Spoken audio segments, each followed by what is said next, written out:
원나라 통치하에 가장 고통을 겪은 지역은 하남입니다. 오랜 시간 동안 송, 금, 몽골 등 삼국의 각축장이 된 하남의 토지는 황폐해졌고 농사를 지을 수 없었던 백성들은 도망칠 수밖에 없었습니다. 하지만 관리들의 가혹한 수탈은 멈추지 않았습니다. 따라서 하남에서 일어난 소규모 백령 교도들의 반란이 결국 원나라를 무너뜨리는 도화선이 되었습니다. 선제의 치세에도 미륵불을 기다리는 백령 교도들의 반란이 꾸준히 있어왔지만 원나라 붕괴의 시작점이라 할 수 있는 반란은 마지막 황제인 제12대 선제 해종 시기에 일어났습니다. 때는 1337년 신양주에서 호유나를 수령으로 한 백령 교도들이 봉기하였는데 그들은 반란 1개월 만에 진압되었습니다. 약 15년이 지난 1351년에는 영주에서 유복통이란 인물을 중심으로 여러 명이 백령교도의 종사 한산동을 송휘종의 8대 손으로 꾸며서 옹립하고 원조의 전복을 기도하였습니다. 이번에도 봉기는 실패하며 한산동은 죽임을 당했는데 잔당들이 남아 그의 어린 아들 한리마를 옹립하여 국호를 송이라 하고 북송 재건과 민족 부흥이라는 슬로건을 내세워 하남에서 북상하기 시작했습니다. 1344년 황하 대범람이 있었는데 이때 하남의 백성들은 극도의 피해를 보았고 치수를 위한 무상 노동도 제공해야 했기 때문에 그들이 백령교도에 많이 가담했습니다. 백령교도들은 단합을 위해서 붉은 두건을 둘렀는데 사람들은 그들을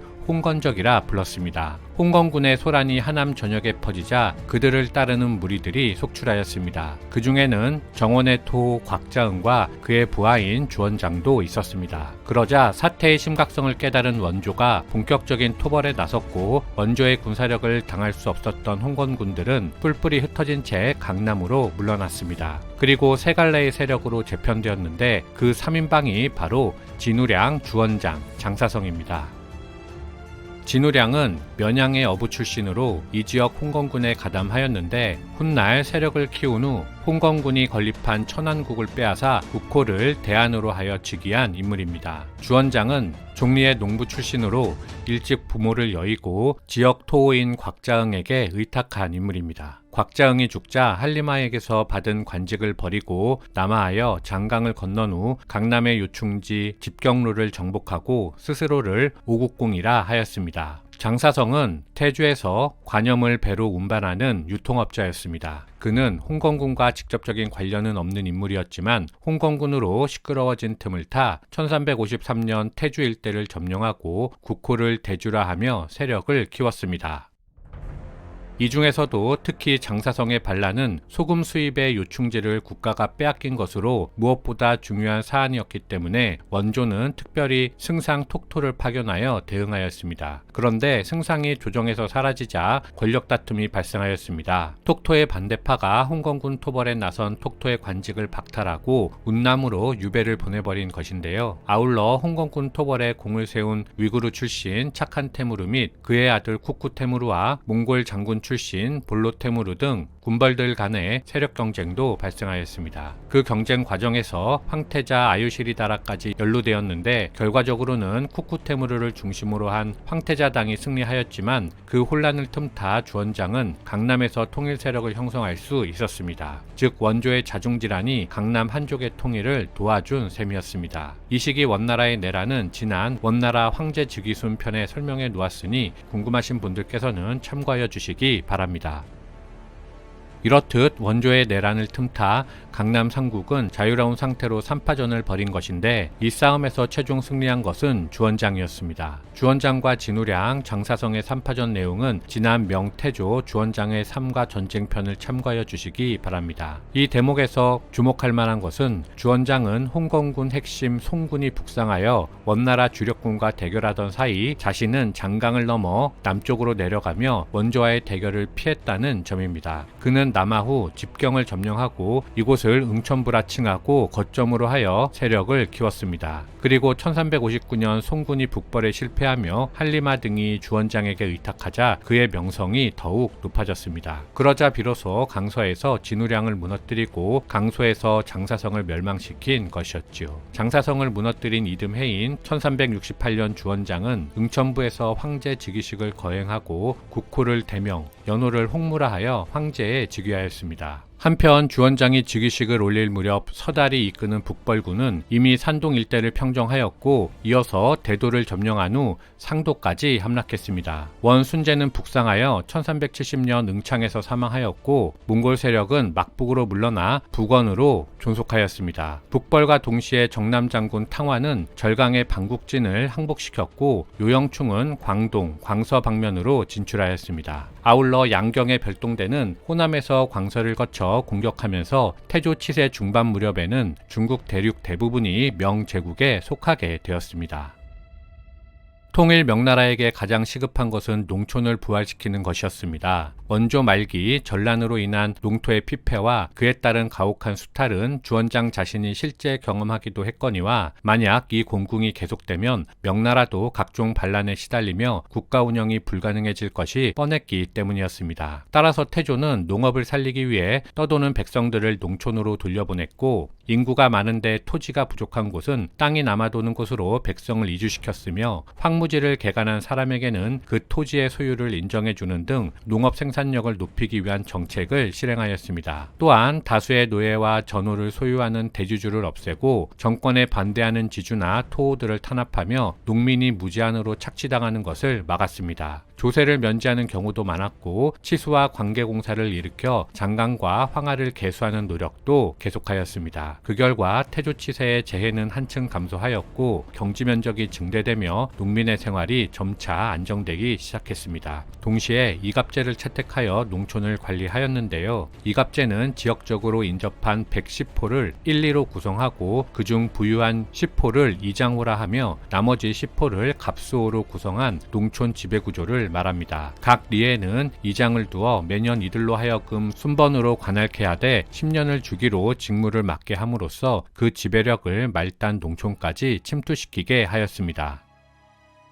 홍무제 치세의 특징은 한마디로 황제 독재 체제의 완성입니다. 여러 제도적 혁신은 공포정치로 이루어진 것이었는데요. 호유용의 옥이나 남옥의 옥으로 알려진 개국공신들에 대한 숙청, 금우위를 스파이로 이용한 정치 등 음산하고 참혹한 공포정치는 태조의 중앙집권을 가능케 해주었습니다. 지난 영상에서 이 둘을 합쳐 호남지옥이라 부른다고 말씀드린 바 있었는데 이번 시간에는 한 발 더 깊이 들어가 보도록 하겠습니다. 호유용은 태조와 동양으로 최고 공신 이선장 다음 가는 인물이었습니다. 이선장 다음으로 중서성 장관, 즉 승상에 올랐는데 이후 중서성의 모든 권한을 장악하고 자신에게 반대하는 사람은 용서치 않는 등 폭정을 하였습니다. 따라서 그가 제국을 전복하려는 야망이 있다고 알려졌는데 자신의 세력뿐만 아니라 몽골 잔존 세력 및 일본과도 연락을 취하며 기회를 엿보았다고 소문이 났습니다. 하지만 결국 밀고자에 의해 계획이 탄로났고 조사 후에 호유용을 비롯한 공동 모의자 모두가 처형되었습니다. 그의 모방 계획이 사실인지 아닌지 확실히 밝혀진 것은 없지만 이때 15,000명이 처형되었고 중서성과 승상제도가 폐지되었습니다. 따라서 이호예병 형공의 육부는 이때부터 황제가 직속하는 행정기관이 되었습니다. 태조는 여기에 그치지 않고 10년이 흐를 때까지 모반 세력을 계속 색출하고 적발하였습니다. 그러던 중 1390년에 이선장의 동생이 모반에 가담했는데 이선장이 이를 알고서도 보고하지 않았다는 이유로 자살을 명령하였으며 일가족 70여 명을 주살하였습니다. 당시 이선장을 비롯한 다른 공신들도 많이 처형당하였는데 10년 동안 두 번에 걸친 호유용의 옥으로 모두 약 3만 명 정도가 사망하였습니다. 3년이 지난 1393년에 이번에는 남옥의 옥이 발생하였는데 남옥은 호유용과 동양으로 일찍부터 사천과 운남을 정벌하며 큰 공을 세운 인물입니다. 서달과 상우춘이 죽은 후에는 남옥이 사실상 명제국 무관의 1인자였는데요. 금우위가 남옥이 마음대로 정치를 하고 처우에 불만을 품어 모반을 계획하고 있다고 보고하였습니다. 따라서 그를 필두로 호유용의 옥에서 화를 면한 공신과 고관들이 일족과 함께 모두 주살되었습니다. 이때 처형된 자들이 모두 2만에 이르렀지만 사건 내용은 일체 발표되지 않았습니다. 아울러 태조의 감시는 학자와 문인들에게도 이어졌는데 이것은 문자의 옥이라 합니다.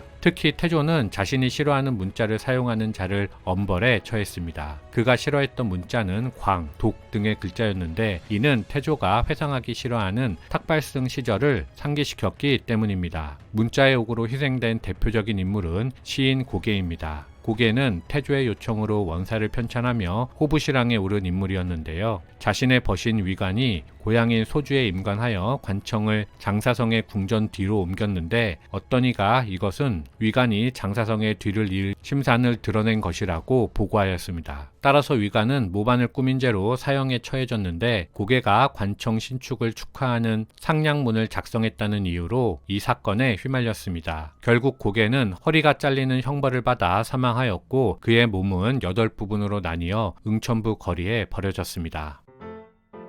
개국공신인 신하들을 모조리 없애버린 태조가 의지할 수 있는 곳은 이제 혈연뿐이었습니다. 그래서 생긴 것이 바로 명나라의 제왕제도인데요. 태조는 성인이 된 아들들을 순차적으로 북방 변경이나 내지의 요충지에 분봉하며 자신을 보필하게 하였습니다. 아이러니한 것은 태조가 죽기 전에 자신의 황태자였던 아들 주표의 둘째 아들 즉 황태손 주윤문을 다음 황제로 지목함에 따라 그가 1398년 제2대 건문제로 즉위하였지만 북경에 운거하던 연왕 주체가 사변을 일으켜 건문제를 폐위하고 제3대 영락제로 즉위하였다는 점입니다. 개국공신들을 모조리 죽여버려서 어린 건문제를 지켜줄 신하가 없었기 때문이었습니다. 동서고금을 막론하고 어디서든 흔히 일어난 역사로 최고의 지위에 오른 자는 자신을 도운 공신을 모조리 쳐내면 훗날 그 칼날이 반드시 부메랑이 되어 자신의 심장을 겨눌 수 있음을 깨달아야 할 것입니다. 이상 마치겠습니다. 감사합니다.